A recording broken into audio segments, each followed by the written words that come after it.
നമ്മുടെ വാലറ്റിലിരിക്കുന്ന ആ ഗാന്ധിജി പടമുള്ള പേപ്പർ നോട്ടുകൾ, നിങ്ങളുടെ ബാങ്ക് അക്കൗണ്ടിലിരിക്കുന്ന ആ ഡിജിറ്റൽ നമ്പറുകൾ, ഇവ രണ്ടും പൂർണ്ണമായി അപ്രത്യക്ഷമായാൽ എങ്ങനെയിരിക്കും? കേൾക്കുമ്പോൾ വിശ്വസിക്കാൻ കഴിയുന്നില്ല അല്ലേ? എന്നാൽ നമ്മുടെ റിസർവ് ബാങ്ക് ഓഫ് ഇന്ത്യ ഇതിനായുള്ള തയ്യാറെടുപ്പുകൾ പൂർത്തിയാക്കി കഴിഞ്ഞു. ക്രിപ്റ്റോ കറൻസികളെ വെല്ലാൻ കേന്ദ്ര സർക്കാർ കൊണ്ടുവന്ന ഡിജിറ്റൽ രൂപ അഥവാ ഇ റുപ്പി എന്താണ്? നമ്മൾ ഉപയോഗിക്കുന്ന ഗൂഗിൾ പേ, ഫോൺ പേ എന്നിവയിൽ നിന്ന് ഇത് എങ്ങനെ വ്യത്യസ്തമാകുന്നു?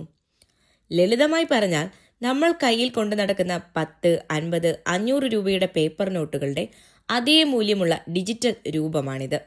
ഇത് ബാങ്ക് അക്കൗണ്ടിൽ കിടക്കുന്ന പണമല്ല, പകരം RBI നേരിട്ട് ഇറക്കുന്ന ഒരു ഡിജിറ്റൽ ടോക്കണാണ്. അതായത് നിങ്ങളുടെ ഫോണിലെ ഒരു ഡിജിറ്റൽ വാലറ്റിൽ ഈ നോട്ട് നിങ്ങൾക്ക് സൂക്ഷിക്കാം. പേപ്പർ നോട്ട് കയ്യിൽ വെക്കുന്നത് പോലെ തന്നെയാണ് ഇതും. പണം കൈമാറാൻ ഇടയിൽ ബാങ്കുകളുടെ ആവശ്യമില്ല.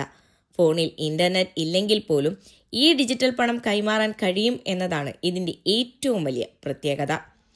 പലർക്കുമുള്ള മറ്റൊരു സംശയം, നമ്മൾ ഇപ്പോൾ തന്നെ ഗൂഗിൾ പേയും ഫോൺ പേയും വഴി ഡിജിറ്റലായി പണം അയക്കുന്നുണ്ടല്ലോ, പിന്നെ എന്തിനാണ് ഈ രൂപ എന്നത്? ഇവിടെയാണ് പ്രധാന വ്യത്യാസം. UPI വഴി നിങ്ങൾ പണം അയക്കുമ്പോൾ നിങ്ങളുടെ ബാങ്ക് അക്കൗണ്ടിൽ നിന്ന് പണം മറുഭാഗത്തെ ബാങ്ക് അക്കൗണ്ടിലേക്ക് ട്രാൻസ്ഫർ ചെയ്യപ്പെടുകയാണ്. ഇടയിൽ ബാങ്കുകളുടെ സെർവറുകൾ വേണം. ബാങ്ക് സെർവർ ഡൗൺ ആയാൽ ഗൂഗിൾ പേ വർക്കാകില്ല. എന്നാൽ ഈ റുപ്പി കൈമാറുന്നതിന് ഇടയിൽ ബാങ്കുകളുടെ ആവശ്യമില്ല. നിങ്ങളുടെ വാലറ്റിൽ നിന്ന് പണം നേരിട്ട് മറ്റൊരാളുടെ വാലറ്റിലേക്ക് പോകുകയാണ്. അതുകൊണ്ട് തന്നെ സെർവറുകൾ തകരാറിലാകും എന്ന പേടിയോ ബാങ്ക് ചാർജുകളെയോ ഭയക്കേണ്ടതില്ല. കേൾക്കുമ്പോൾ വലിയ സൗകര്യമായി തോന്നുമെങ്കിലും ഇതിനു പിന്നിൽ വലിയൊരു പ്രൈവസി പ്രശ്നമുണ്ട്.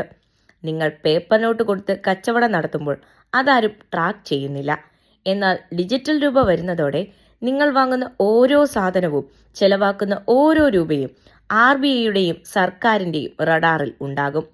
മാത്രമല്ല, ഒരു നിശ്ചിത തീയതിക്കുള്ളിൽ ചെലവാക്കിയില്ലെങ്കിൽ വാലിഡിറ്റി തീർന്നു പോകുന്ന എക്സ്പയറി ഡേറ്റുള്ള പണം കൊണ്ടുവരാൻ പോലും ഗവൺമെന്റിന് ഇതിലൂടെ സാധിക്കും. കടലാസ് നോട്ടുകൾ പൂർണ്ണമായി ഒഴിവാക്കി ഡിജിറ്റൽ കറൻസിയിലേക്ക് മാറാൻ ഭാരതം തയ്യാറെടുക്കുമ്പോൾ അത് നമ്മുടെ സാമ്പത്തിക സ്വാതന്ത്ര്യത്തെ ബാധിക്കുമോ? പേപ്പർ നോട്ടുകളാണോ അതോ ഇത്തരം ഡിജിറ്റൽ പണമാണോ നിങ്ങൾക്കിഷ്ടം? താഴെ കമന്റ് ചെയ്യൂ. പുതിയ അറിവുകൾക്കായി, കൂടുതൽ കഥകൾക്കായി ഇപ്പോൾ തന്നെ പേജ് ഫോളോ ചെയ്യൂ.